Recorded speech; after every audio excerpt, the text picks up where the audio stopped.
everybody, Z Garcia here, and today I'm taking a look at a solitaire card game called Lock and Spell, a game of fortunes, in which you are going to be playing with generally a normal deck of cards that comes included in here, trying to get specific poker hands, unlock keys, or earn keys, I should say, and then use those keys to unlock your fortunes. And once you finish all of that, then you might win, or if you can't manage to open enough of them, you bust too many times, then you are going to lose. I'm going to go ahead and show you how the game works, give you a quick look overview here on the table. We'll come on back after that. I'll tell you what I think of it. Here's what the game looks like, set up and ready to begin. The objective is to get the right poker hands, which are listed right here, unlocking the key, and then assigning that key to these cards up here. Once you have all three matching keys, you unlock that treasure. You get 3 of those, you win the entire thing. Plus, the game will tell you your fortune. So that's the idea. You shuffle up this deck, and we are going to give ourselves a hand of 5 cards, and we'll take a look at those, all right? So here's what I got. It's actually a very lucky hand there.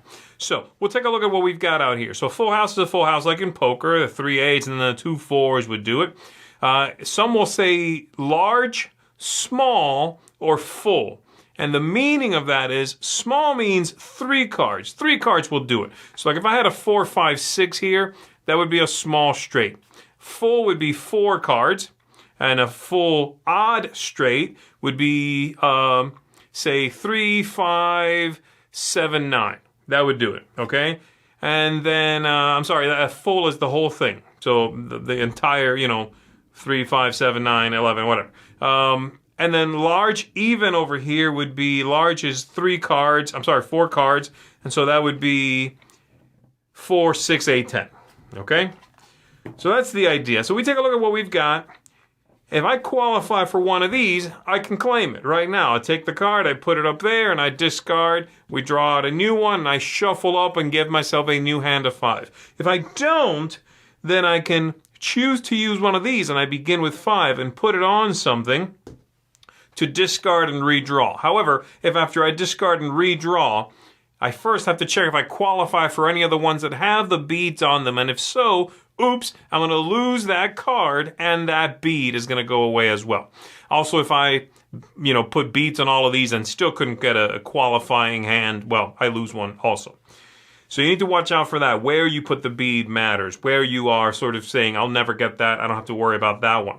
But then also you've got to manage these, because as you lose them, you'll have fewer chances to redraw. This stays at 5 cards, but your beads might go away. So I've got here 3 of a kind, the 4, the 5, a small straight is possible if I'm not careful with these 2. So I'm going to go ahead and do full odd straight. I'm not going to get that. And now I can either discard one of these and try to go for the full house, what have you. So I'm going to go ahead and let the 5 go. I'm going to draw again. Okay, that's a 1. Let's see, what can I do now? Large, even, straight is possible. But it takes me letting go of the 8s and saying 4, 6, 8, 10 or something, or a 2. So it's also unlikely. Small, odd, straight is also very unlikely. I'm going to go ahead and do that. Do it again. There we go. I nailed it. So that is a full house. So now I can claim this one. I can assign it to any one of these. And you'll notice these have numbers at the top. That has to do with your score in the game. So I just put this one above whichever one I want to go for there. I can claim these back because I did not bust, and I am going to reveal a new one. 4 of a kind. Okay, so I take all of this, I shuffle it back up, and I do it again. And again, this is going to continue until either I lose all these, I'm basically unable to play because I bust too many times, or I open up 3 of these out here. This is also going to run out, which is something to keep in mind.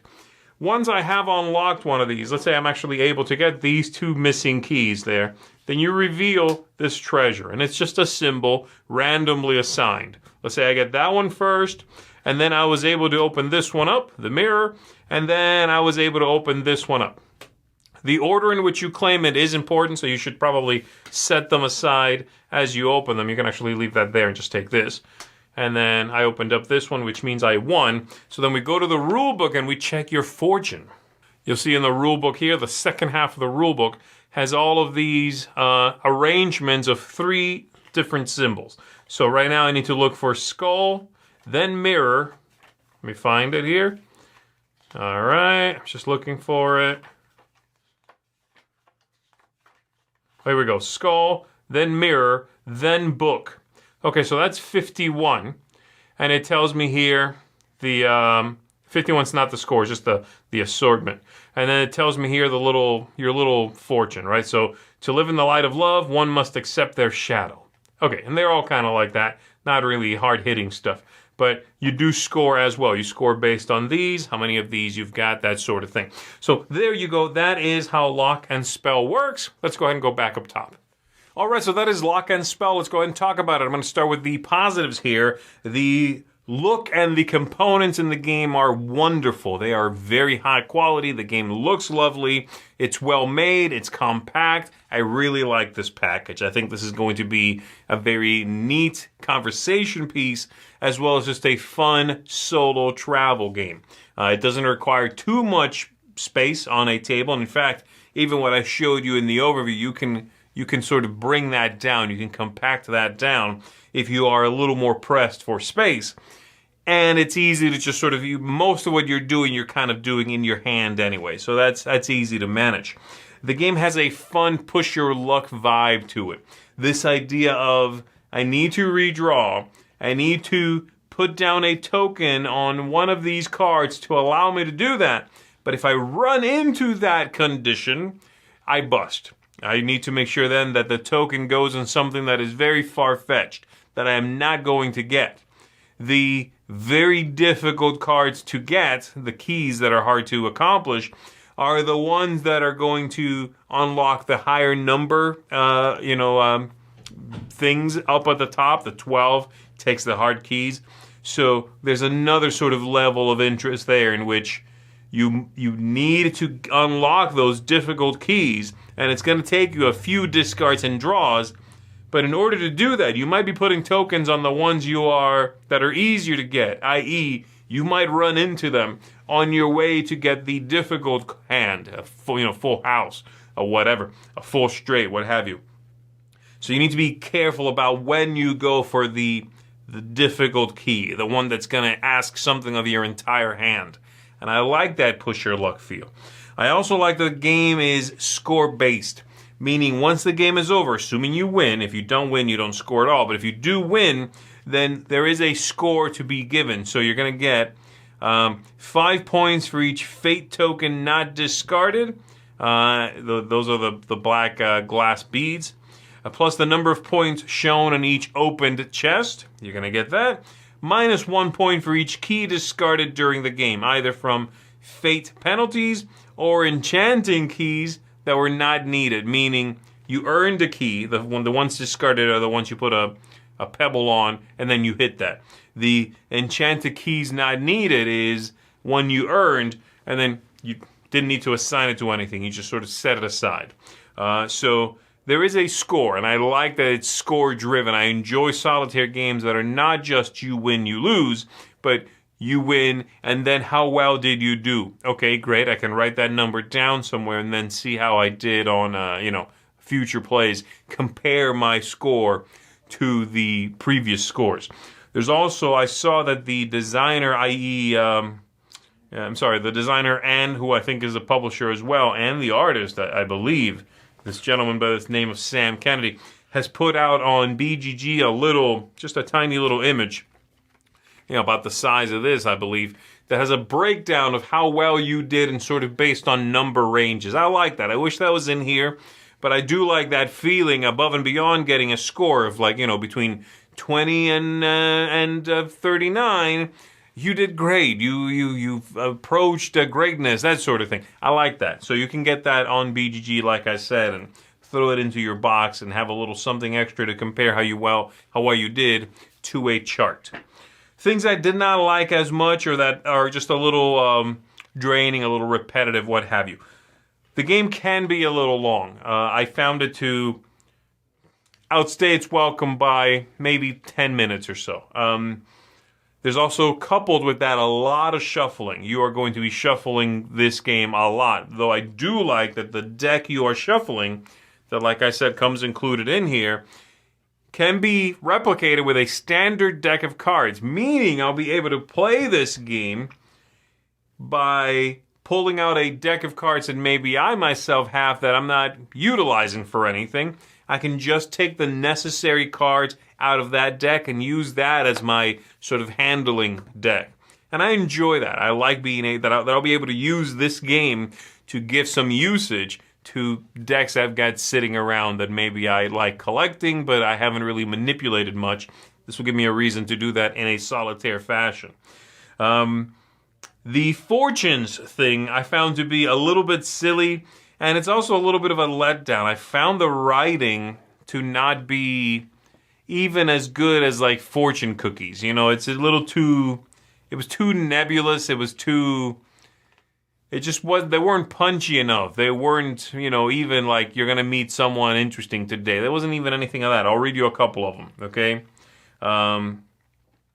Things like, the wise find perfection in their circumstances, okay? A life reveals itself to those who have died, okay? There is much to life that is out of your control.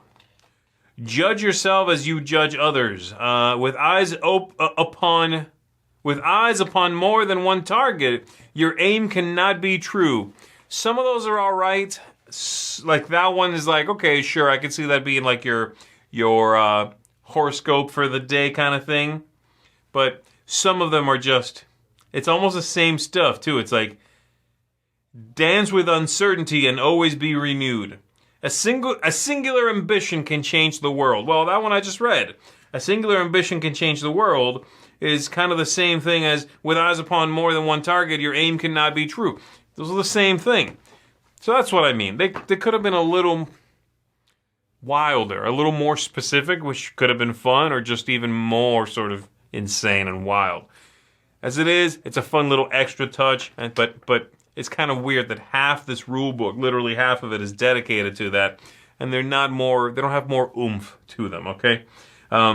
Finally, the game's going to have wild swings of luck, and that's to be expected, okay? You are drawing from a fairly large deck of cards, trying to look for one specific thing. There's going to be swings of luck in the game.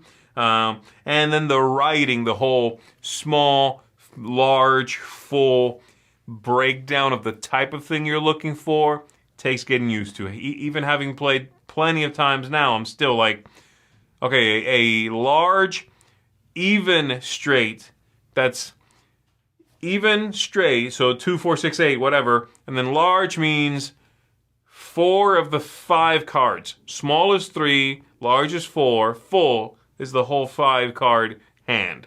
So that's going to take some getting used to as well. So there you go. I have a few problems, like I said, issues with the game, but this is a lovely production, and I like this kind of solo game. One that is small, one that feels like it was clearly inspired from a traditional deck of cards, that manages to do something a little bit different and can be played just about anywhere. I wish it was a little bit shorter. That's my main issue with it, probably. But as it is, if I have the time to kill and want to play, shuffle up and play some cards, then this is going to be a fun one to go to. So there you go. That is Lock and Spell. I'm going to come in at a 7 on this one. That's a seal of approval, folks. I do enjoy it. I like it, and I recommend it, especially if you're a fan of the aesthetics here. The quality of the components are not going to let you down. It's very high quality. And the gameplay, while maybe a little by the numbers and maybe a little repetitive, can also be very pleasurable. So that is Lock and Spell, 7 out of 10. Thanks very much for watching. My name is Z Garcia. I'll see you on the next one.